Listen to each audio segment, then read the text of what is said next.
Yes, Malcolm McDowell.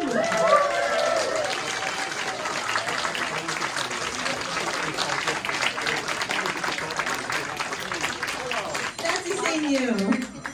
Hi, nice to see you again. Yes. Good. Welcome. It's nice being in the basement. I know. Wait, this is a lecture hall. We're hosting class. Professor McDowell. Oh, okay. Yes, we brought pens for people who did not come prepared on the sides of the tables and take notes. Good, good. Yes, yes, yes. Wow. Yeah, sure. So first, you mentioned some new projects when we came and talked to you. Can you tell us a little bit about your newest projects? I mentioned new projects. Yeah. A couple movies. Oh, a couple of movies, yeah. Well, there's one out at the moment called Father Stew with Mark Wahlberg being rather splendid.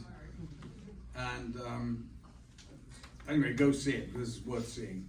It's what they call an inspirational film, and rather than a religious experience.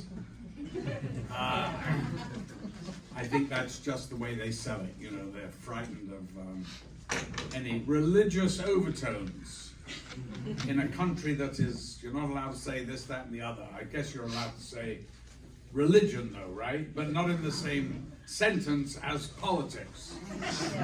Anyway, this has nothing to do with politics, and Mark Wahlberg is a splendid actor, and, you know, he's normally an action movie actor, you know, but in this he gets to really do some fine work. He's very, very good, as is Mel Gibson. And it was directed by Mel Gibson's girlfriend, who is a really wonderful director and writer, yeah. And I enjoyed working on it. I didn't have a huge lot to do, but I enjoyed it very much, playing a Monseigneur. So that's always nice to play a good guy. And tell us about the one you were talking about with Lily Tomlin. Yes, this is a movie that was directed and written by Paul Weiss, who is brilliant, and I work with him a lot. I worked with him recently, fairly recently, on Mozart in the Jungle. He directed a lot of them, and he wrote quite a few, and great friend and a wonderful director. Anyway, wrote the script called Moving On for Lily Tomlin and Jane Fonda, but it's not the TV show. It's far more interesting than that. It's basically, I'll give you the premise because it's kind of fun. 3 women are at college together, and 60 years go by. It opens at the funeral of one of them, the one I'm married to, and the other 2, Lily and Jane, arrive for the funeral, and they were all at college together, roommates or whatever. And so I welcome Jane. She comes right up to me and just looks at me and goes, "I'm gonna kill you." No, I mean it. This weekend, I'm gonna kill you. I'm like, what? I just don't know what else she's talking about. And Lily, she arrives right in the middle of the eulogy. Of course, she's gone through the wrong door. She's looking for the toilets or something, and comes right in the thing as I'm, eulogizing my wife. And of course, she makes everything of that because she's a comic genius, and she's such a great actress. I adored working with her. Anyway, it turns out, apparently, that Jane's character accuses me of raping her 47 years earlier, one drunken night. I, of course, deny it, because of course it's not true. And but she totally believes it is, and I thought it was just rough sex. Isn't that what Kavanaugh said? Swineball. Anyway, yeah, so, the guy's a great guy, he's a dentist. But he's a dentist who invented something. And of course, he's just sitting there getting all the royalties. So he's not just a dumb dentist, right? Although dentists aren't dumb in America, are they? They are in England. It's well known. But anyway, so it's a fantastic film, and I've just seen it. They just sent it to me. And I really think it's fantastic. It's called Moving On. It's opening at the Toronto Film Festival in September, or Telluride, I hope, Telluride, because it's a much nicer place to go. The mountains, you know, if they're paying, You mean right? as a place? Yeah, yeah. Not as a festival, as a place. Oh, I don't care about the festival. But so that's two, and then I'm off in a month to Newfoundland, which is the furthest point east in North America, right under Greenland. And if you don't believe me, check it out. I'm going to St. John's, which is the most fantastic place. And we're shooting a series there. We've already shot season 1, and it's the same producers that did Schitt's Creek. Oh, nice. Yeah, same producers, not the same, you know, it's not the Levi people, but this is fantastic. So we're in our second season, and I guess they'll show it, you know, in America soon. It's called Son of a Critch. Critch being the family name, and it's really about growing up in Newfoundland in the 80s as seen through the eyes of a 12-year-old boy. And I'm working basically with this 12-year-old boy who is Laurence Olivier. He's so good, it's sort of disconcerting. And of course, he knows all my lines as well as his own. His name's Benjamin. And I go, Benjamin, what's my line? Oh, thank you so much. Right, okay, good, I think we've got it now. Benjamin knows all my lines, you may as well play my part. But I play the old grandfather who shares a room with Benjamin. His name's Mark in the thing, Mark Critch. And because it's a tiny house, so they share, you know, a bedroom, which is a bit disconcerting, let's face it, to be sharing an old grandfather, you know, who walks around, you know, mooning people. Oh, God. So the poor kid, you have to sympathize with him, but it is where the philosophy of the series happens, because he'll, you know, something happens and he'll go, Pops, do you think Mom and Dad will get divorced? And I go, good God, no, they can't afford it. They may want to, Yeah. She may want to kill him, but no, I can't see it. You know, so it's homespun, and the guy's a little bit dotty and crazy, of course. That's part of the fun. And it's full of great characters. The school with the nuns, you know, and all that. The nuns are brutal. One of them is, anyway, with a strap. And it's just his memories. And Mark, who wrote it, and it's his story, basically, he's playing his father, which would be my son. So it's fabulous. Son of a Critch. Anyway, yeah, so I'm doing that all summer, and I'm very happy to be doing it, second season. Anything else I did? Well, no, a couple of voiceovers. I did a couple more movies, but I can't remember much. Right. So we had the pleasure to talk with Andy Black a couple of times of American Satan, and he spoke very highly of you. Oh, he was good. He spoke very highly of you and your contributions to not only the movie, but his performance as he was a new actor at the time. Yeah. I would love to know more about your experiences on working on American Satan. Like, how did you get involved in that? What did you think when you read the script? Oh, well, I have a different perspective on that movie than you may do, because I didn't realize that it was all night shoots. I don't like night shoots, and if I'd known that, I wouldn't have done the damn thing. I'm going, look, it says here, night interior. Interior means black drapes. That's what that means to me. I've never done actual nights for interiors. I'm going, who cares? But no, we had to, you know, go to work at 4 o'clock in the afternoon, or no, 6 o'clock, and then finish as the light was coming up. But we did get to shoot in some pretty amazing things. The Troubadour, Whiskey A Go Go, all these places that are so iconic on the Strip. All these places where I missed, because I wasn't in America at the time. So, you know, when the Beatles came, and Bob Dylan played there, and Linda Ronstadt, and the Eagles, oh my God, all those people.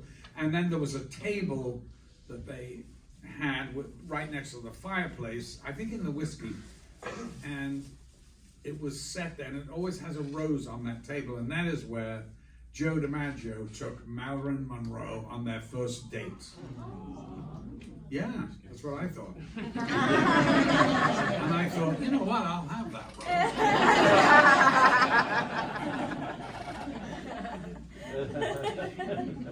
rose. But so there was a lot of night shoots, and Jesus, you know, it's not natural, you know, to be suddenly working nights. And any of you that do work nights, usually you do, well, you look half dead anyway. Which is exactly my point. I It's feel befuddled. Huh? Is he talking about me?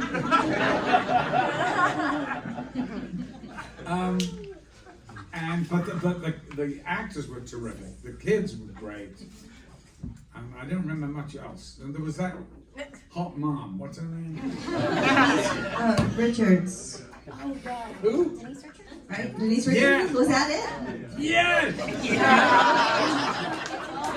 Wasn't she married to Charlie Sheen? Yes, that's the one. Give her a medal! My God! I think she got a lot of the money. She deserved it. Actually, he's a good lad, actually. Just, you know, needs to get in the program fast. You know, I've known Charlie, and I like him, actually, and I like his brother, and I love his dad. You know, it's quite a family, actually. And his dad is a special guy and a special actor. And was brilliant on West Wing, I thought.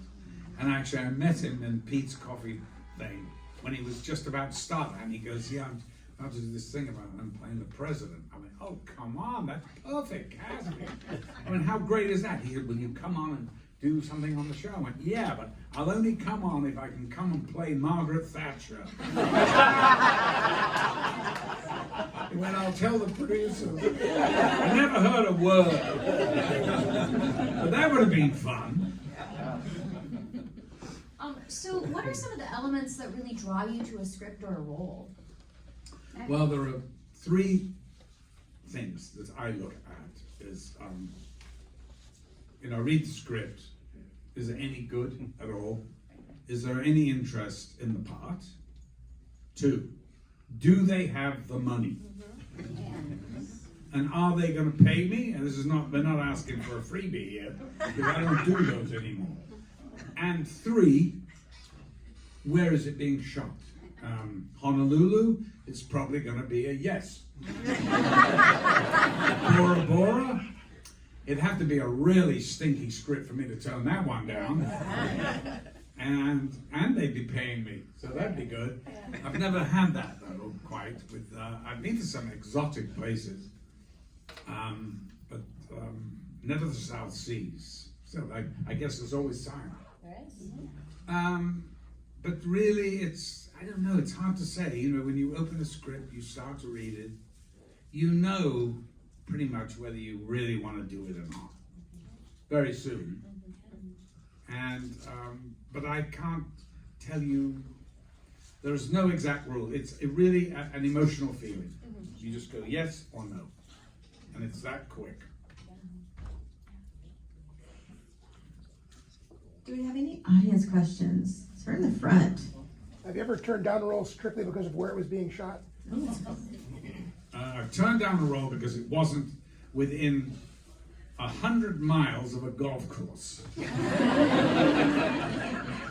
I have to admit, that is true. It just shows you how base I am as a human being, that I would look for a golf course when they're paying me all this money, but, you know, at my age, I could care less. So, you know, I've got to have a bit of fun, too. You know what I'm saying? So, but I would never turn down anything that was good. I mean, and by the way, if you're getting a script from Paul Weiss or Stanley Kubrick or Lindsay Anderson, then forget all the rules. There are none. You work with great people. That's it. Really, you work with great people. Or people you respect. Or you like. I like just working with people I like now. And I love turning things down with people I don't like. But I'm not going to say who it is, because one crept back the other day and there he was, large as life on the set. And I went, God, nobody told me he was in this. There I was, stuck with him. But I'm not going to tell you who it was. Because I know it'll be on the internet, because all these things get on the damned internet. That's exactly right. And we are no exception. Any others? All right. Up front here. How excited were you when you got the script for Star Trek Generations and you realized you were going to be killing Captain Kirk? Well, I have to just say that I'd never watched, I'd seen it on television. It's impossible not to see it. But, you know, it was one of those flicking things. For me, I never got into, you know, the cardboard sets of that series. But actually, having said that, having seen some now, I think they're really good. And they're moral tales, and they're really well done. And I can see, you know, and I respect Bill and Leonard for doing them. And I think they did an incredible job. And I was very fond of Leonard. And, you know, I mean, you've got to get down on your knees to Shatner, who's still working. I think he's 90 now. I mean, it's insane. There is nothing that's going to stop this guy. And I really admire that. He's, you know, and he's a terrific actor and personality. And let's move the singing out of this. But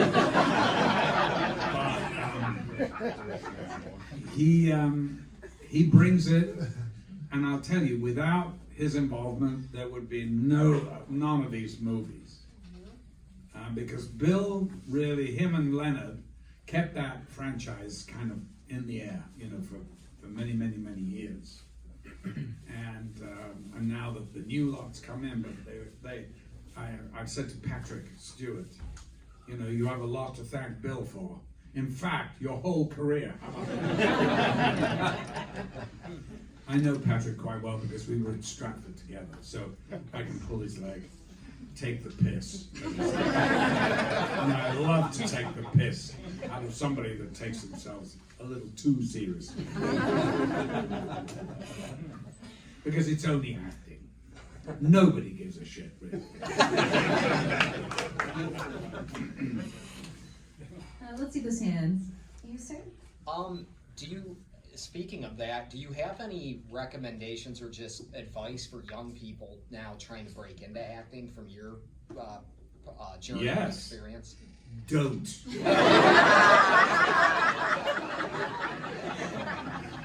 Are you thinking of becoming an actor? Yeah, a bit. Okay, well, listen. Thank God I don't have to start again. It's Sure. so much more harder now, I think. But even though there's more content and all that, you know, the thing, I'm being a bit facetious when I just say that, but actually I'm really not, because it's so hard, you know, to get in, to get a job, to get an agent, all that bullshit that goes with it, that actually, unless you are totally dedicated and cannot do anything else, don't bother. because you are going to just be disappointed time and time again. And you're going to end up lonely, living in a squalid room, polishing some bloody Beretta or something, and go down the street and blow everybody up. So don't do it!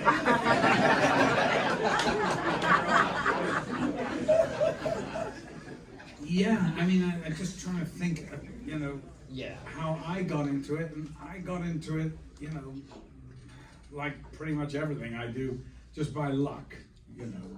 Instead of going that way, I went that way, and that way had the golden key. Just lucky, you know, a lot of it. Of course you have to have talent, but did I have talent as an 18-year-old? Zip. I mean, not really, no. And my first job was in a weekly rep. Weekly rep was where you do a new play every week. In a theatre in a seaside resort town in England, at the end of a pier, the one I did, was called the Pavilion in Torquay. A terrible place, but you know, it was where really I learned how to act. And these poor people that came and actually paid 5 shillings to watch it, paid for me to learn how to act, basically. And some was okay, and others were ridiculous, you know. And because you had to play parts from 16 to 65. I had to play a 65-year-old detective inspector in some Agatha Christie thing. So I had to put baby powder in my hair, got a mustache, a limp, because I thought it aged me a little bit. What else? An eye patch. I went the whole 9 yards with it. I was still terrible. But it was fun. Yes. Yes. When you auditioned for Dr. Loomis, who were the other gentlemen who you're competing with, and what are your experiences with Donald Pleasance, if you ever met What him? makes you think I audition? Let me tell you, they auditioned for me. And I decided, okay. I had to meet Rob Zombie, who I didn't know who he was, in a restaurant. And I went to the restaurant and I thought, Rob Zombie, I wonder what he looks like. Looking at him, and I went, there's Charles Manson.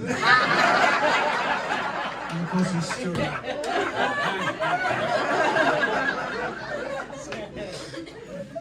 And he said to me, I said, well, what's this about? Because Halloween, I've written the script. I went, oh, Halloween, no.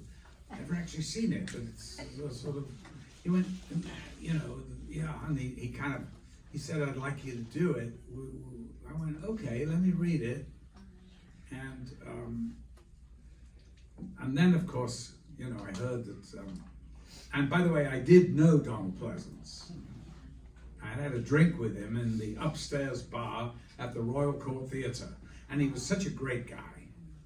He was, and actually, I really fancied his daughter, Angela. God, I'm going back.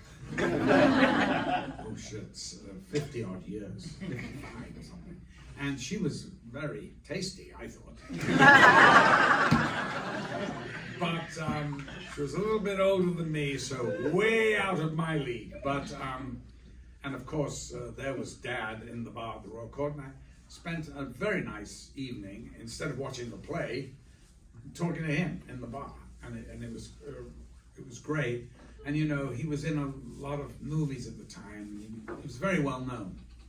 And he'd also done on Broadway this play called A Man in a Glass Booth, which was about Adolf Eichmann and the trials.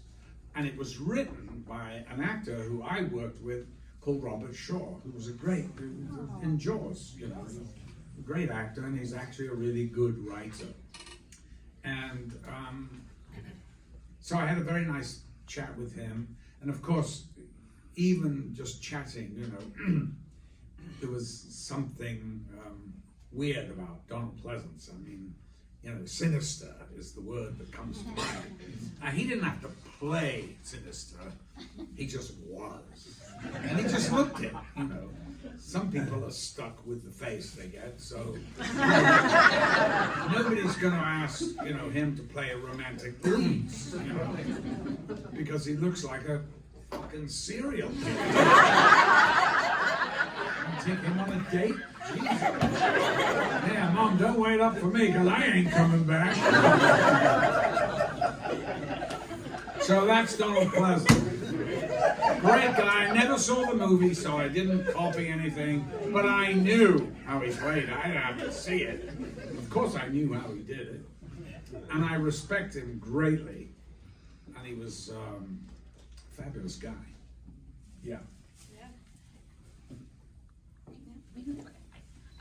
My husband and I looked forward to Truth Seekers so much, and we were deeply saddened when it was not renewed for a When you second saw it, season. you were deeply sad. No, we grew to love all of the characters on the show, and we love the chemistry between you and Nick Frost so much. Is there any chance that you and Nick Frost will be collaborating again? Because No chance. No chance. I love him to death. But, you know, he lives in London. I live in California. I don't see. And I don't know why I did that show. I did quite like the scripts. And, you know, it's the guys who did, you know, Shaun of the Dead. And they're great guys.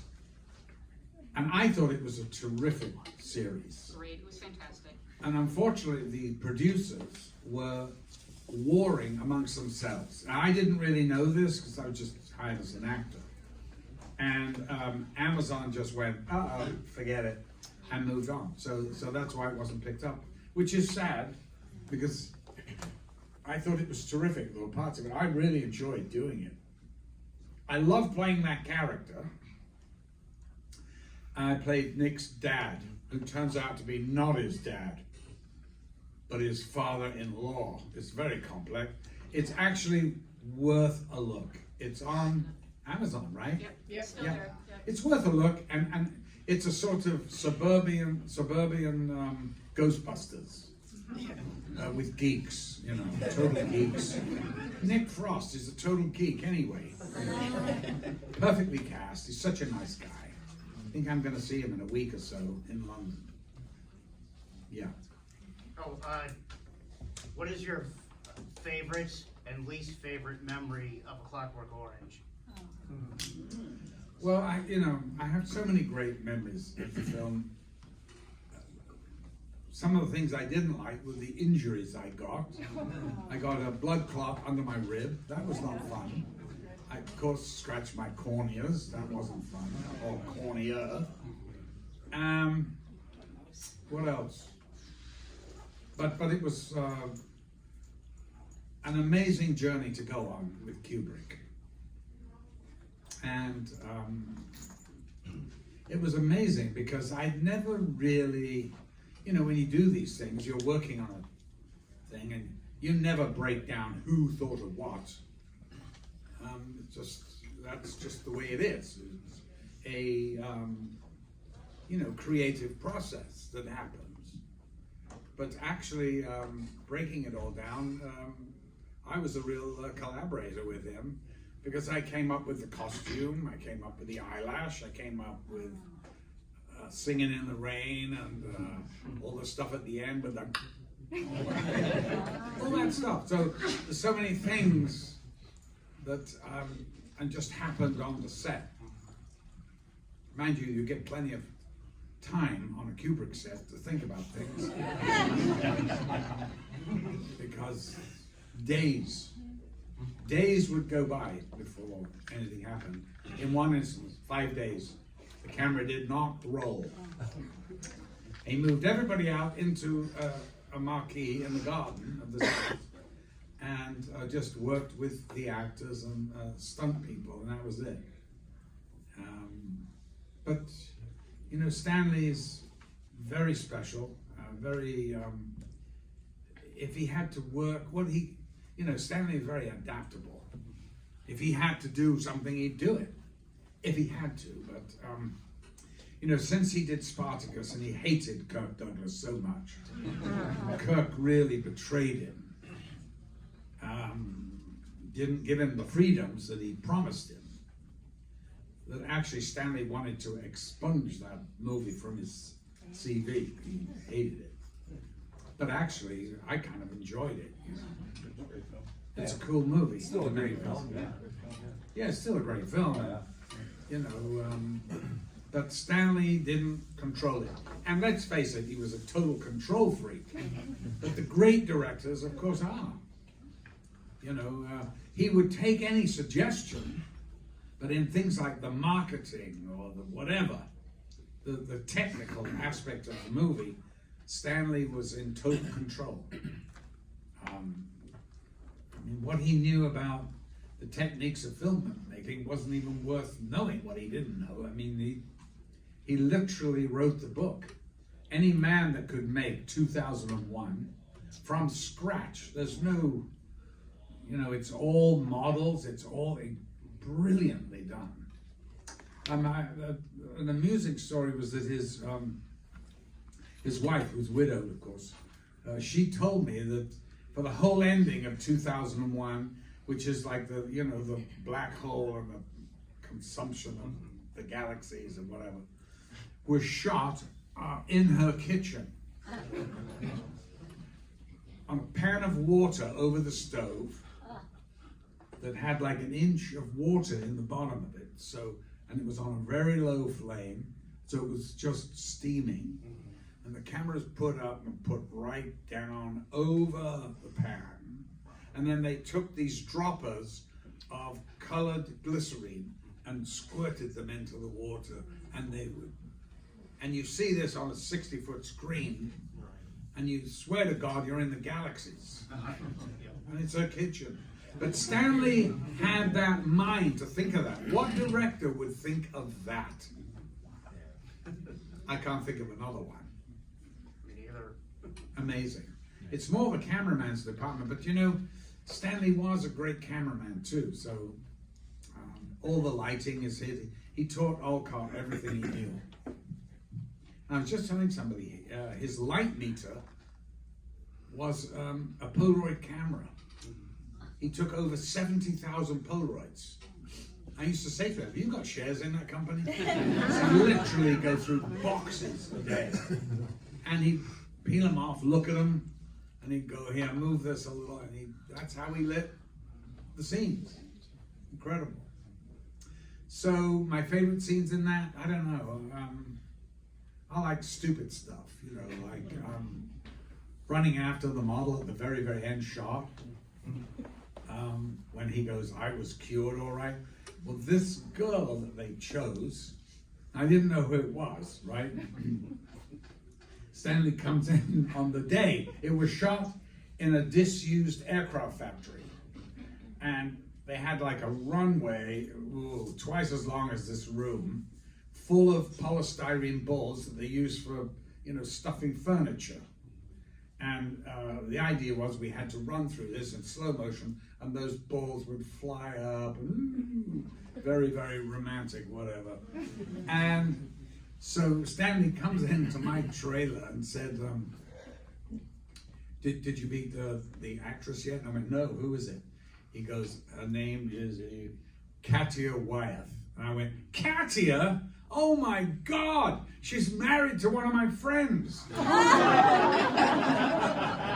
He goes, oh. I went, oh my God, this is now going to be a bit embarrassing. I mean, I've always fancied her, but this is... I mean, I got to tell you, she was gorgeous. Anyway, she comes in, she goes, oh, Malcolm, hello. I went, hello, darling. And she's in a bathrobe, you know, and Stanley goes, well, Katia, do you mind, you know, I'm going, and we're in the makeup department trailer. He goes, would you mind, you know, taking your robe off? And she goes, no, I don't mind. He just, and Stanley goes, oh. I thought you were a blonde. So did I.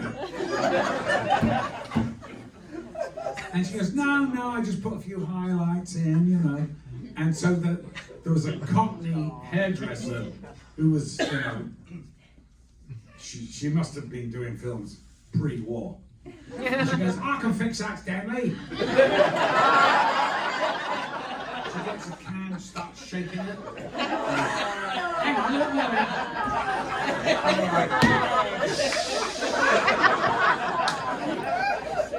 It turned green. So she had green pubic hair. I goes, I can't shoot that. I'm like, she goes, I'll fix it. I'll put some red in there, and I'm fine. And by the end of it, it just looked ridiculous. Luckily, you don't really, you know, feast your eyes on it because there's other things happening. So we do the first take, and you know, there are all these extras standing by either side in ascot gear applauding. And so Stanley goes, Malcolm, you've got to get behind her. I said, what's the point of me being behind her? He goes, I can't shoot male genitalia. I went, oh, well, maybe I'll try doing this.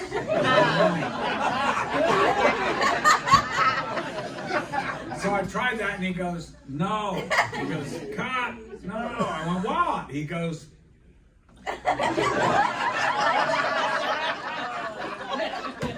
Catcher, I'm sorry, it's apparently that big. I did not know. So the same hairdresser goes, I can fix that.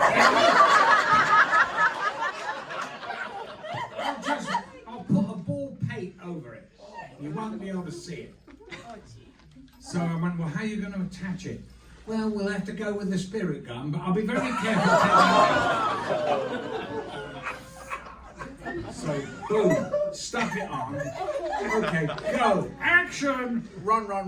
All these plastic balls, boom! Attracted to the glue.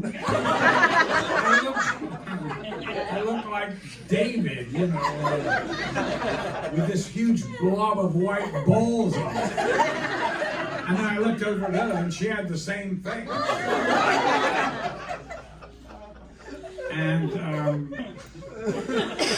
so, you know, we had to clean all that up. And I tell you, 2 days later, and I showered a few times, in the shower, I went, ooh, and I pulled out one of those bloody balls. 2 days later, it had gone so far up.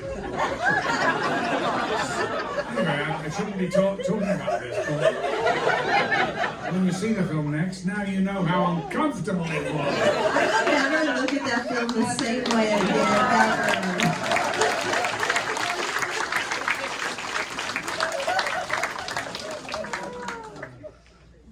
Would you speak about your experiences working on cat people? Yes, well, God, Cat People, I was doing a play, you know, in New York, Look Back in Anger, and they sent me the script, and I just didn't get it, you know. Who's going to believe people are going to turn into cats? I was like, I don't want to do that. And then they went, well, you know, you'll be in New Orleans, and it's with Natasha Kinski. I went, oh, the girl with the snake. Well, she's pretty cool, there's no doubt about that. Anyway, I met the director, and I went, you know, I said, okay, well, let's go. And I think it's a really good film. You know, I don't know whether it dates or not, but yeah. I think it holds up. It holds up. It holds up, yes. Well, it was the first, I think Stan Winston did the prosthetics. And this is the very early days, not like now. They're incredible now. It took forever, and I hated that. You know, Gary Oldman's the one who loves sitting in the chair. He comes out looking like somebody else. every time. He's amazing. But no, it was fun to do. You know, I enjoyed it, and I loved being in New Orleans, which was a city that I didn't really know that well, and I totally fell in love with it. And yeah, that's all I really remember about it. How was working with John Hurt in that? Who? John Hurt was in that? You know, he's a lovely guy. I didn't really have any scenes with him. I mainly had all my stuff with her. I don't think Annette O'Toole, I don't think I did anything with her. She was also delightful, wonderful actress, I thought. And Nastasha, you know, was so exquisitely beautiful and very photogenic, you know. The camera totally loved her. And she was something else, you know. Be on the screen with her, nobody's looking at me, let's face it. I thought she was great, you know, really. And she still looks great.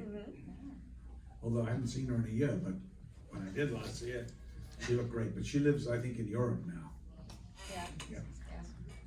We have time for one more. Who do you want, Malcolm? Well, okay, I want an intelligent question as the last one.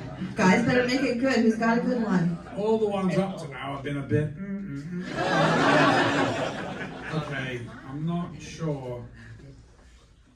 You want to answer? Have you got an intelligent one? I mean, Well, so the hands went down very quickly.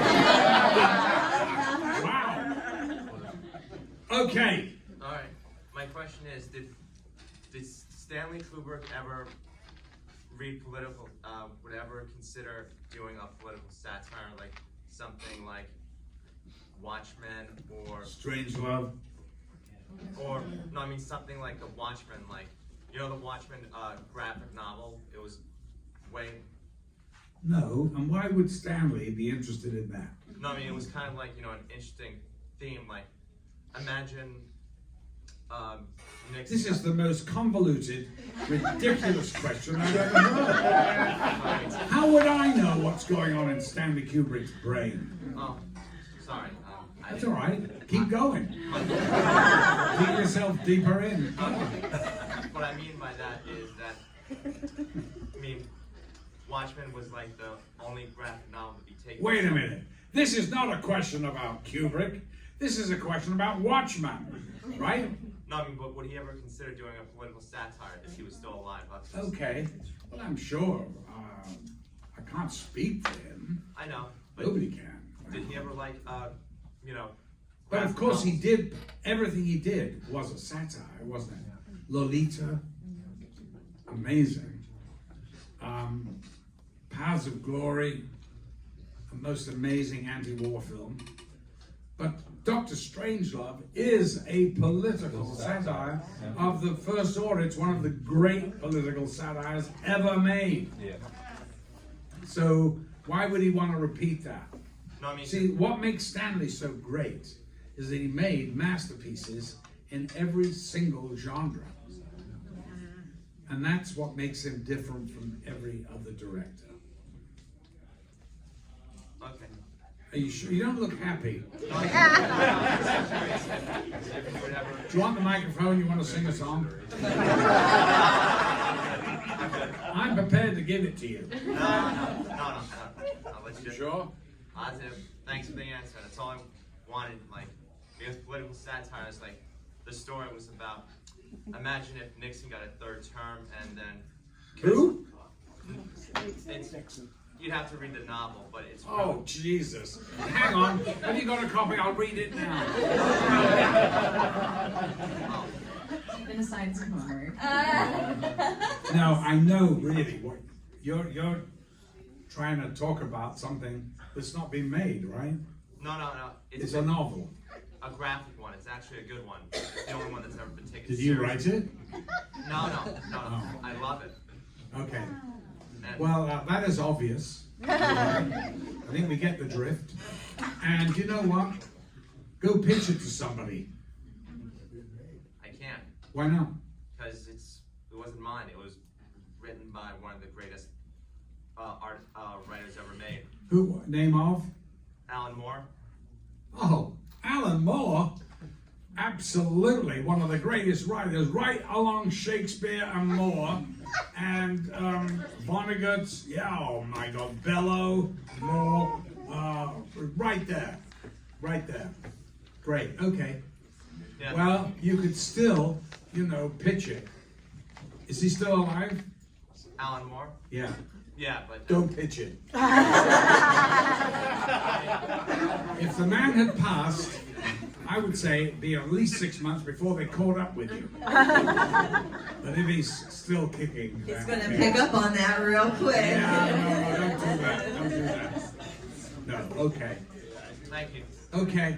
But I will try and find that. What's it called again? Watchmen. Watchmen. Oh, yeah. That film's already been made. That's what I thought. They made the movie. No, yeah, but with Stanley 2009. Didn't you see it? Yeah, I saw it. I mean, since he does like a lot of this stuff, like I did preface this last one. But anyway, thank you for your question. Sorry I couldn't answer it. that's all right. Thank you for coming. Okay, Thank you, Malcolm, very much. Everybody.